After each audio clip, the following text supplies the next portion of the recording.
यस्तो तपाईहरुको police report बनिसकेको छैन? यो पुलिस रिपोर्ट तपाईको बनिसकेको छ। अब पुलिस रिपोर्ट बनिसकेपछि यो पुलिस रिपोर्ट बन्यो। पुलिस रिपोर्ट बनिसकेपछि त्यसको अगाडि फर्दर प्रोसेस गयो। त्यसपछि तपाईको मोफा गर्नुपर्छ भिएफएक्स। त्यसको लागि स्टेप बाइ स्टेप हामी के गर्नु? यो भयो पुलिस रिपोर्ट, यो पहिला सबभन्दा पहिला निकाल्नुपर्छ। यो छैन निस्केको भने यो निकाल्नु अनि मात्रै फर्दर अगाडिको प्रोसेस हुन्छ तपाईको। सबभन्दा पहिला पुलिस रिपोर्ट निकाल्नुपर्छ, त्यसपछि त्यसलाई काउन्सिलरबाट प्रमाणित गरेर अनि नेक्स्ट स्टेपमा तपाईको यो काउन्सिलर प्रमाणित भइसकेपछि अनि बल्ल भिएफएक्सको प्रोसेस गर्ने। त्यसको लागि हामीले चाहिँ यो सबै प्रोसेस हामी गर्छौँ। यो पुलिस रिपोर्ट सबै यो हामी यो भिडियोमा निकाल्ने हो। यो पेपर चाहियो हामीले सबैलाई, हामीलाई यो पेपर चाहियो। यो पेपर कसरी निकाल्ने भनेर यो पुरै भिडियो हामी चाहिँ हेर्नु सुरुदेखि अन्तसम्म। तपाईहरुलाई सबभन्दा पहिला हामी चाहिँ प्ले स्टोरमा जाने। गुगलको प्ले स्टोरमा गएर यहाँ प्ले स्टोरमा गएर यहाँ सर्च गर्ने UAE पास सर्च गर्ने हो। अनि सर्च गरिसकेपछि यसलाई डाउनलोड गर्ने। यो डाउनलोड भइसकेपछि तपाईको यहाँबाट डाउनलोड हुन्छ अनि डाउनलोड भएपछि ओपन गर्ने। ओपन गरिसकेपछि तपाईको यहाँ इङ्ग्लिसमा यो टिक लाउने। इङ्ग्लिस टिक लगाएपछि कन्टिन्यू गर्ने। कन्टिन्यू गरिसकेपछि क्रिएट न्यू एकाउन्ट, यहाँबाट क्रिएट न्यू एकाउन्ट गर्ने।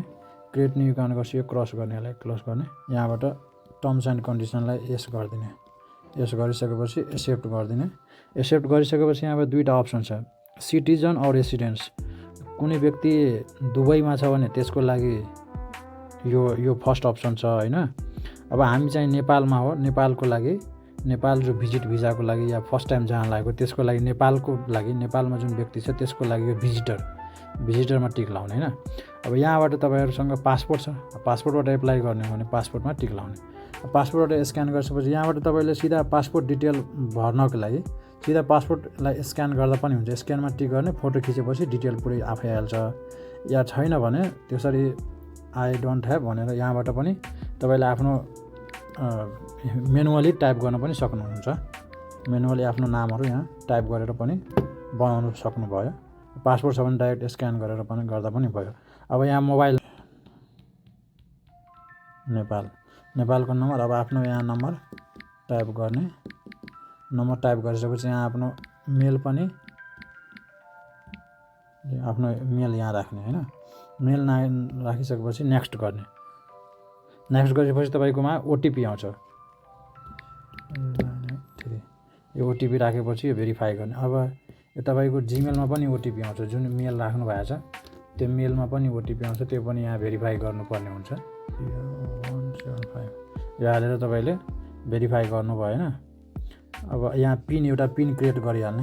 मैले 1 2 3 4 5 जे मन लाग्छ त्यो मैले एउटा क्रिएट गरेँ हैन। एउटा क्रिएट पिन पनि क्रिएट गरिहाल्ने, त्यो लक हुन्छ हैन। त्यसपछि तपाईको यो क्रिएट भइसक्यो। अब क्रिएट भइसकेपछि अब यहाँ आउँछ, आफै खुल्छ। यहाँ डन गरिसक्यो हामीले यो एकाउन्ट क्रिएट। अब यसमा नोट अब केही गर्नु पर्दैन। यसको काम अब सक्यो, अलाउ गरिदिने। यसको काम सक्यो, अब यसमा केही गर्नु पर्दैन। अब सिधा हामीले के गर्नुपर्ने छ भने यति गरिसकेपछि सक्यो। यसपछि केही काम गर्नु पर्दैन यसमा UAE पासमा। अब यहाँबाट यसलाई काटिसकेपछि अब तपाईको आफ्नो क्रोम ब्राउजर या फायरफक्स या ल्यापटप कम्प्युटर जेमा पनि तपाईले क्रोम ब्राउजर ओपन गर्ने। क्रोम ब्राउजर ओपन गरिसकेपछि यहाँ लेख्ने UAE डकुमेन्ट एटेस्टेसन यो लेख्ने हैन। यो लेखिसकेपछि यहाँ तल जाने। तल गएपछि यहाँ mofa.gov.ae यसमा क्लिक गर्ने। यसमा क्लिक गरिसकेपछि अब डाइरेक्ट आउँछ यहाँ। चाहे होममा पनि आए पनि होममा तपाईको खुल्यो भने यहाँ इङ्ग्लिसवाला यहाँ तपाईको मिनिस्ट्री अफ यसमा गएर हैन, यहाँ 3टा डटमा सर्भिसेसमा गएर डकुमेन्ट स्टेटसनबाट पनि गर्न मिल्छ। या डाइरेक्ट सर्भिस आयो भने झन् राम्रो। डकुमेन्ट स्टेटसन स्टार्ट सर्भिस, सिधा स्टार्ट सर्भिस गर्ने। यहाँ स्टार्ट सर्भिस गरिसकेपछि यहाँ लगइन विथ UAE पास गर्ने। यहाँबाट आफ्नो मोबाइल नम्बर यहाँ हाल्ने। मोबाइल नम्बर हालेपछि यहाँ लगइन गर्ने। अब यो 70 जुन मोबाइलमा तपाईले त्यो गर्नुभएको थियो हैन UAE पास, त्यो UAE पास अब खोल्ने। UAE पास खोल्ने। यहाँ अब यो रिफ्रेस गर्ने। रिफ्रेस गरिसकेपछि यहाँ 70 आउँछ, नोट नगर्ने, यहाँ आउँछ 70।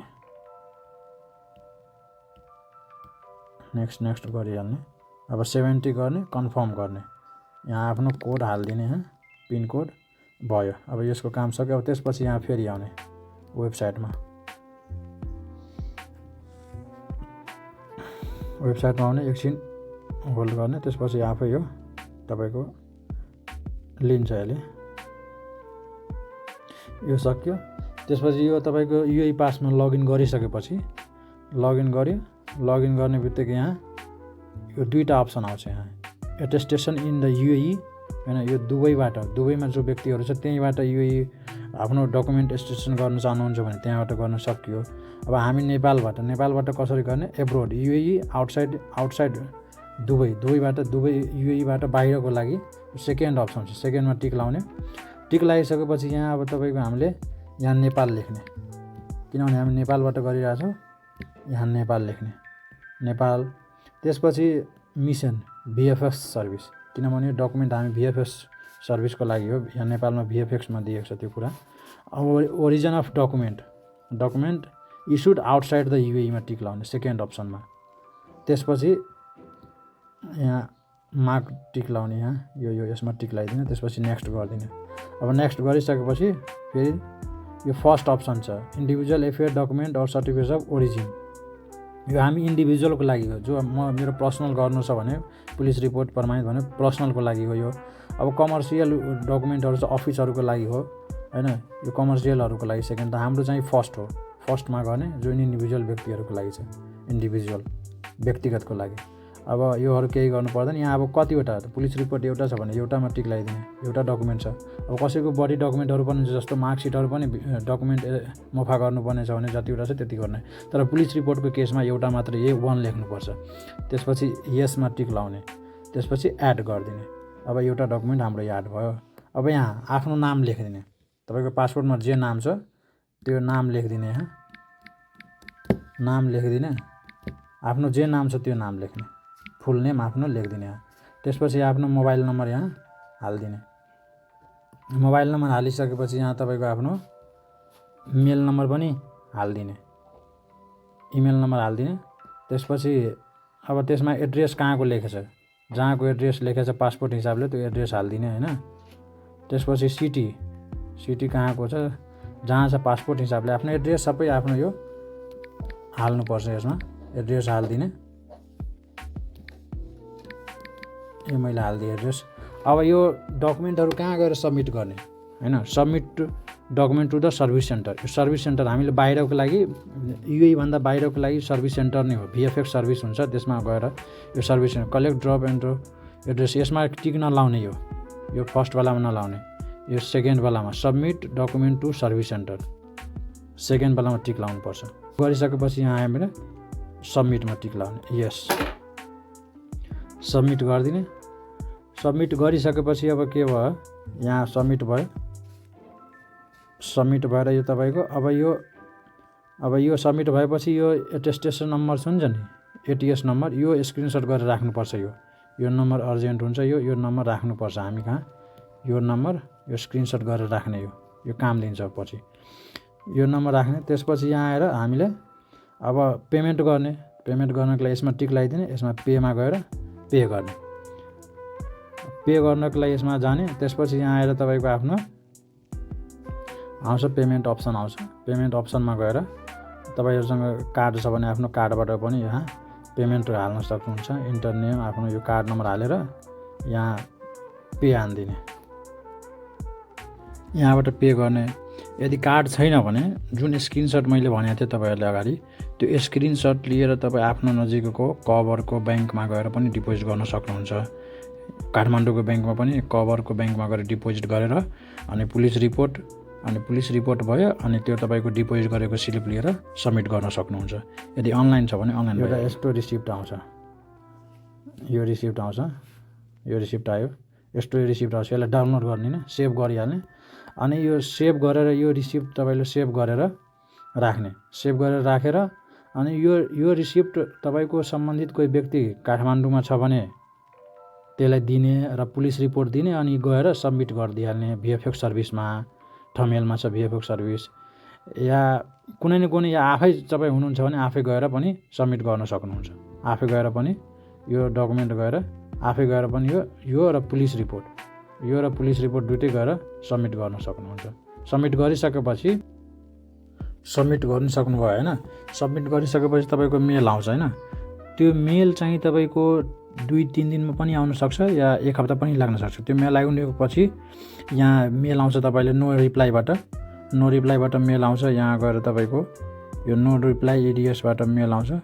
त्यसपछि यो तल जाने, तल गएर यहाँ हेर्नुहोस्, यहाँ गएर तपाईँको लेखेको छ नि यो at documentation admin attestation, no रिप्लाईबाट आयो। अनि एटिएस नम्बर भयो, यो रिफरेन्स नम्बर तल मेलमा आएको हुन्छ, रिफरेन्स नम्बर अनि इस्यु डेट। यो रिफरेन्स नम्बर र इस्यु डेट दुइटै लेख्ने अनि भेरिफाईमा जाने, भेरिफाई मोफावालामा जाने। त्यहाँ गएर तपाईँको यो आफ्नो रिफरेन्स नम्बर हाल्ने र यहाँ डकुमेन्ट स्टेटसमा गएर यहाँ राख्ने, यो राख्ने। तपाईँको मेलमा आएको रिफरेन्स नम्बर एटिएस नम्बरमा हाल्ने अनि एटेस्टेस डेट हाल्ने अनि क्याप्चा फिल गरेर सब्मिट गर्ने। सब्मिट गरेपछि तल गएर त्यहाँ डाउनलोडमा क्लिक गर्ने। त्यही डाउनलोडबाट तपाईँले आफ्नो भिजाको लागि एप्लाई गर्न सक्नुहुन्छ। त्यही तपाईँको मेलमा आउँछ, ओरिजिनल डकुमेन्टको जरुरी छैन। अब त्यसको स्याम्पल मैले चाहिँ यहाँ देखाइदिएको छु कस्तो डाउनलोड हुन्छ। यहाँ डाउनलोडमा गएर म यहाँ देखाइदिइरहेको छु तपाईँलाई। यो एउटा स्याम्पल होइन, मैले देखाइदिएँ तपाईँले। डाउनलोड गरिसकेपछि यस्तो पुलिस रिपोर्ट पनि आउँछ त्यो सँगै, अनि तलको मफा पनि आउँछ, युएईको मफा पनि लागेको आउँछ। यही लगेर तपाईँको भिजाको लागि एप्लाई गर्न सक्नुहुन्छ। यदि तपाईँहरूलाई कुनै पनि समस्या हुन्छ भने, पेमेन्टमा समस्या हुन्छ, केही समस्या भयो भने हामीलाई सम्पर्क गर्न सक्नुहुन्छ।